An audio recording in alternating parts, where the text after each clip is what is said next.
आज का टॉपिक है मानव शरीर से संबंधित महत्वपूर्ण तथ्य। ये एक ऐसा ही महत्वपूर्ण टॉपिक है जहाँ से हमें किसी भी एग्ज़ाम में 1 या 2 क्वेश्चन जरूर देखने को मिल जाते हैं। तो आपने जो है ये वाले क्वेश्चन जो है वो ढंग से करने हैं। फर्स्ट पे है आरबीसी का जीवन काल, यानी कि रेड ब्लड सेल का जीवन काल कितना होता है। ये होता है 120 डेज। नेक्स्ट है डब्ल्यूबीसी का जीवन काल, वाइट ब्लड सेल का जीवन काल जो होता है वो होता है 2 to 5 डेज। नेक्स्ट है हृदय गति, मानव शरीर की हृदय गति तो कितनी होती है 72 बार प्रति मिनट। ये क्वेश्चन बहुत ज़्यादा बार पूछा जाता है। नेक्स्ट है अस्थियों की कुल संख्या, यानी कि हड्डियों की मानव शरीर में कुल संख्या कितनी होती है। वो होती है 206, यानी कि 206। नेक्स्ट है मानव शरीर में सबसे छोटी अस्थि कौन सी है, यानी कि मानव शरीर में सबसे छोटी हड्डी कौन सी है। तो ये है स्टेपिस, जो कि होती है हमारे कान में। और नेक्स्ट है वो है सबसे लंबी अस्थि कौन सी है। तो वो है फीमर। मानव शरीर में सबसे लंबी जो हड्डी होती है वो है फीमर, जो होती है जंघा में। नेक्स्ट है पेशियों की कुल संख्या कितनी होती है मानव शरीर में। तो होती है 639, 639। तो आपने जो है वो ध्यान रखना है कि पेशियों की कुल संख्या होती है 639, 639। नेक्स्ट है सबसे लंबी पेशी कौन सी है। तो वो जो होती है वो होती है सार्टोरियस। ये आपने सभी के सभी ये जो है वो महत्वपूर्ण क्वेश्चन है, तो आपने सभी के सभी जो है ये ध्यान में रखने हैं। उसके बाद है बड़ी आंत की लंबाई कितनी होती है। तो वो होती है 1.5 मीटर, यानी कि 1.5 मीटर। नेक्स्ट रहेगा छोटी आंत की लंबाई। ये जो हम बातें कर रहे हैं, ये जितने भी क्वेश्चन हैं ये हैं मानव शरीर से संबंधित। तो मैंने बार बार नहीं लिखा है कि मानव शरीर की सबसे बड़ी आंत, सबसे छोटी आंत, तो मैंने सीधा ही लिखा है। तो आपने ध्यान में रखना है कि ये बात हो रही है मानव शरीर की। तो छोटी आंत की लंबाई होती है वो होती है 6.25 मीटर। यहाँ पे मीटर होना था, मैंने मीटर 6.25 मीटर।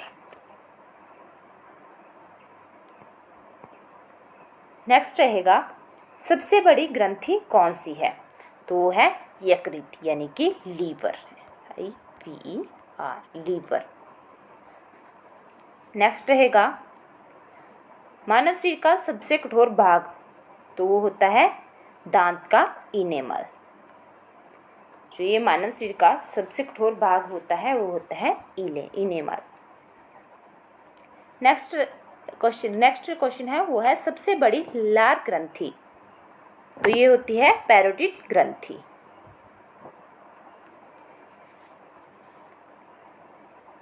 नेक्स्ट शरीर में रुधिर की मात्रा। तो शरीर में जो ब्लड की मात्रा होती है वो होती है 5.5 लीटर। ये क्वेश्चन भी बहुत ज़्यादा बार पूछा जाता है, तो आपने ध्यान रखना है ये जो रुधिर की मात्रा होती है वो होती है 5.5 लीटर।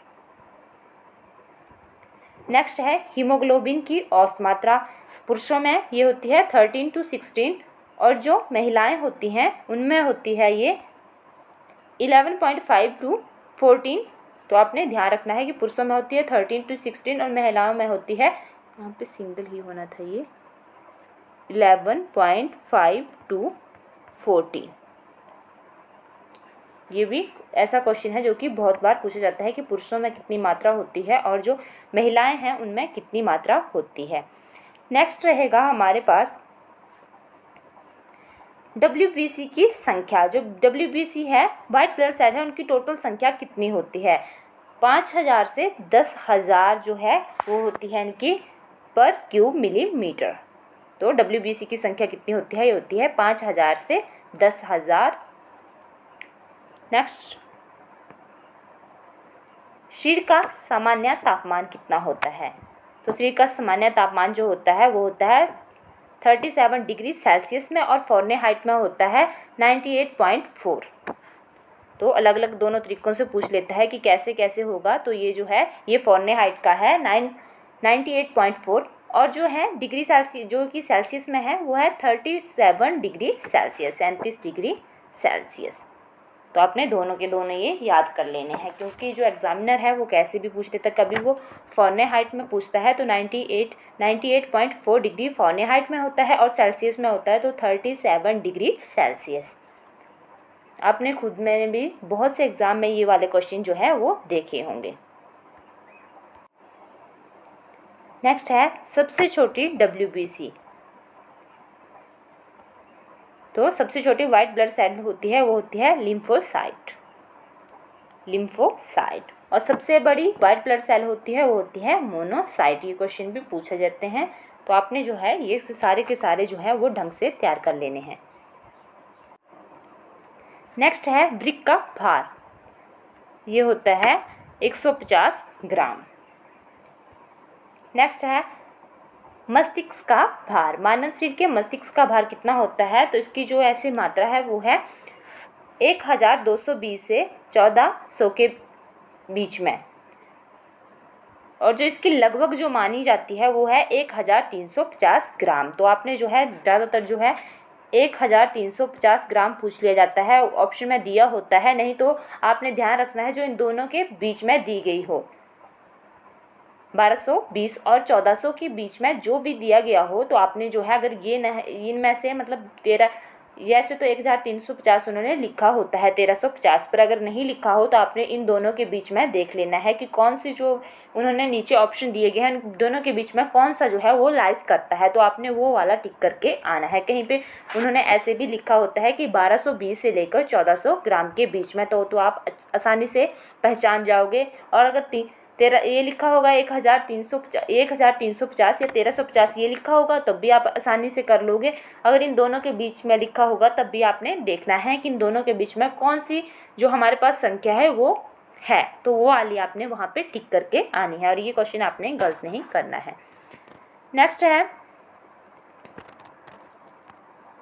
स्पाइनल तंत्रिकाओं की संख्या। तो ये होती है कितने होते हैं, ये कितने जोड़े में होती है, ये तो होती है 31 जोड़े। नेक्स्ट है सबसे लंबी तंत्रिका कौन सी है, तो ये होती है सीएडी। नेक्स्ट है हमारे पास सबसे पतली एवं सबसे छोटी तंत्रिका, तो ये होती है हमारे पास ट्रोक्लियर। आपने इन सभी को याद करने की कोशिश करनी है। नेक्स्ट है सबसे बड़ी तंत्रिका, तो ये है ट्राइजीमिनल। आपने याद रखना है सबसे पतली एवं सबसे छोटी तंत्रिका है ट्रोक्लियर, और जो सबसे बड़ी तंत्रिका है वो है ट्राइजीमिनल। तो आपने सारे के सारे जो है ये याद रखने हैं। नेक्स्ट है, ये क्वेश्चन तो बहुत ज़्यादा बार पूछा जाता है, सबसे बड़ी कोशिका कौन सी है, तो वो है तंत्रिका कोशिका। नेक्स्ट है सबसे बड़ी अंतःस्रावी ग्रंथि कौन सी है, तो यह है थायराइड। नेक्स्ट है आकस्मिक ग्रंथि कौन सी होती है, तो ये होती है एड्रिनल।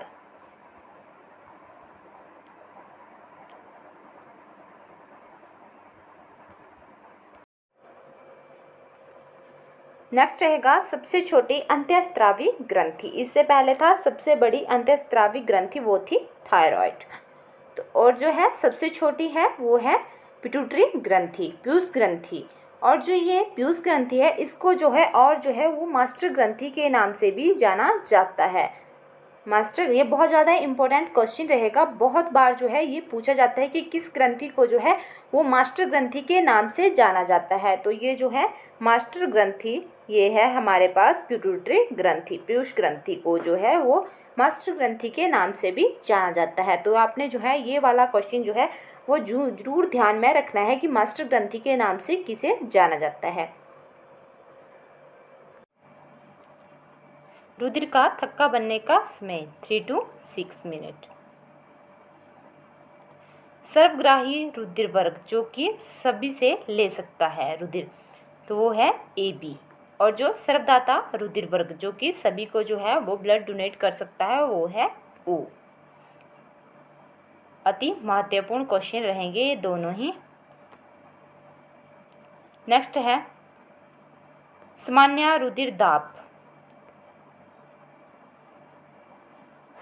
तो ये होता है 120/18 Hg।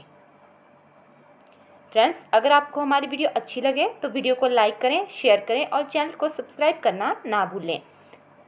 अगर आप हमारे चैनल को सब्सक्राइब करोगे तभी आपको जो है हमारे चैनल की तरफ से जो हम नई नई वीडियो डालेंगे उनकी नोटिफिकेशन मिल जाएगी। और अगर आपको हमारी वीडियो अच्छी लगे तो वीडियो को लाइक करना ना भूलें। धन्यवाद।